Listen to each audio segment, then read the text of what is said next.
السلام علیکم ناظرین، میرے اس چینل پر روز صحیح بخاری کی حدیث بیان کی جائے گی۔ آج کا موضوع علم کا بیان، علم کی بیان کا باب نمبر 27، 28 اور 29، حدیث نمبر 88، 99، 90، 91 اور 92 بیان کی جائے گی، جس میں بتایا جائے گا کہ جس نے کوئی بات سنی اور سمجھ نہ سکا پھر اس نے دوبارہ پوچھا تاکہ اسے سمجھ لے، اور جو شخص محفل میں موجود ہو وہ علمی بات غیر حاضر لوگوں تک پہنچا دے، اس شخص کا گناہ جو نبی کریم صلی اللہ تعالیٰ علیہ وآلہ وسلم کی نسبت جھوٹ بولے۔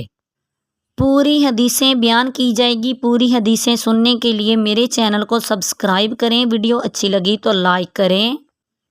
بسم اللہ الرحمن الرحیم۔ باب نمبر 27، حدیث نمبر 88۔ جس نے کوئی بات سنی اور سمجھ نہ سکا پھر اس نے دوبارہ پوچھا تاکہ اسے سمجھ لے۔ ام المؤمنین عائشہ صدیقہ رضی اللہ عنہا سے روایت ہے کہ ایک مرتبہ نبی کریم صلی اللہ تعالیٰ علیہ وآلہ وسلم نے فرمایا، قیامت میں جس کا حساب لیا گیا اسے ضرور عذاب کیا جائے گا۔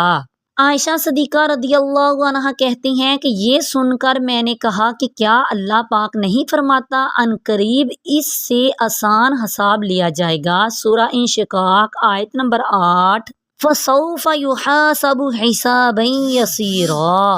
معلوم ہوا کہ آسان حساب کے بعد عذاب کا ہونا کچھ ضروری نہیں، تو آپ صلی اللہ تعالیٰ علیہ وآلہ وسلم نے فرمایا، یہ حساب جس کا ذکر اس آیت میں ہے در حقیقت حساب نہیں ہے بلکہ اعمال کا صرف پیش کر دینا ہے، لیکن جس شخص سے حساب میں جانچ پڑتال کی گئی وہ تو یقیناً ہلاک ہوگا۔ باب نمبر 28، حدیث نمبر 99۔ جو شخص محفل میں موجود ہو وہ علمی بات غیر حاضر لوگوں تک پہنچا دے۔ سیدنا ابو شریح رضی اللہ عنہ کہتے ہیں کہ رسول اللہ صلی اللہ تعالیٰ علیہ وآلہ وسلم نے فتح مکہ کے دوسرے دن بیان فرمایا تھا، جس کو میرے دونوں کانوں نے سنا ہے اور اس کو میرے دل نے یاد رکھا ہے۔ جب آپ صلی اللہ تعالیٰ علیہ وآلہ وسلم نے اس خطبہ کو بیان فرمایا تو میری آنکھیں آپ صلی اللہ تعالیٰ علیہ وآلہ وسلم کو دیکھ رہی تھیں۔ آپ صلی اللہ تعالیٰ علیہ وآلہ وسلم نے اللہ کی حمد و ثنا بیان فرمائی، پھر فرمایا، مکہ میں جنگ و جدل وغیرہ کو اللہ نے حرام کیا ہے، اسے لوگوں نے حرام نہیں کیا، پس جو شخص اللہ پر اور قیامت پر ایمان رکھتا ہو تو اس کو جائز نہیں کہ مکہ میں خون ریزی کرے، اور نہ یہ جائز ہے کہ وہاں کوئی درخت کاٹے۔ پھر اگر کوئی شخص رسول اللہ صلی اللہ تعالیٰ علیہ وآلہ وسلم کی مکہ میں لڑنے سے ان چیزوں کا جواز بیان کرے تو اس سے کہہ دینا کہ اللہ نے اپنے رسول صلی اللہ تعالیٰ علیہ وآلہ وسلم کو اجازت دے دی تھی اور تمہیں اجازت نہیں دی، اور مجھے بھی صرف ایک گھڑی بھر دن کی وہاں اجازت دے تھی، پھر آج اس کی حرمت حسب سابق ویسی ہی ہوگی جیسے کل تھی، پس حاضر کو چاہیے کہ وہ غائب کو یہ خبر پہنچا دے۔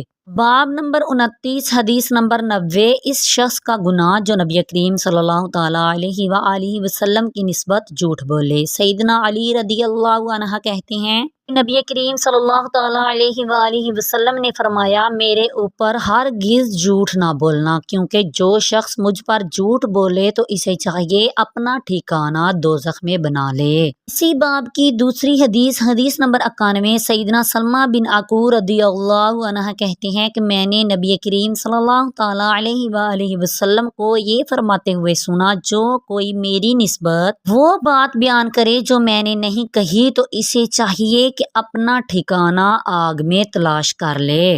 اسی باب کی تیسری حدیث، حدیث نمبر 92۔ سیدنا ابو ہریرہ رضی اللہ عنہ نبی کریم صلی اللہ تعالیٰ علیہ وآلہ وسلم سے روایت کرتے ہیں، آپ صلی اللہ تعالیٰ علیہ وآلہ وسلم نے فرمایا کہ میرا نام رکھ لو مگر میری کنیت میری زندگی میں جو ابو القاسم ہے نہ رکھو، اور یقین کر لو کہ جس شخص نے مجھے خواب میں دیکھا تو یقیناً اس نے مجھے دیکھ لیا، اس لیے کہ شیطان میری شکل و شباہت اختیار نہیں کر سکتا، صورت نہیں بن سکتا، اور جو شخص عمدن میرے اوپر جھوٹ بولے تو اسے چاہیے کہ اپنا ٹھکانہ آگ میں تلاش کرے۔ اور میری آنے والی ویڈیو میں علم کے بیان کا باب نمبر 30، 31، 32 اور حدیث نمبر 93، 94، 95، 96 اور 97 بیان کی جائے گی، جس میں بتایا جائے گا علم کی باتوں کا لکھنا بدعت نہیں ہے، اور رات کے وقت تعلیم و تلقین درست ہے، اور رات کو علم کی باتیں کرنا ناجائز نہیں۔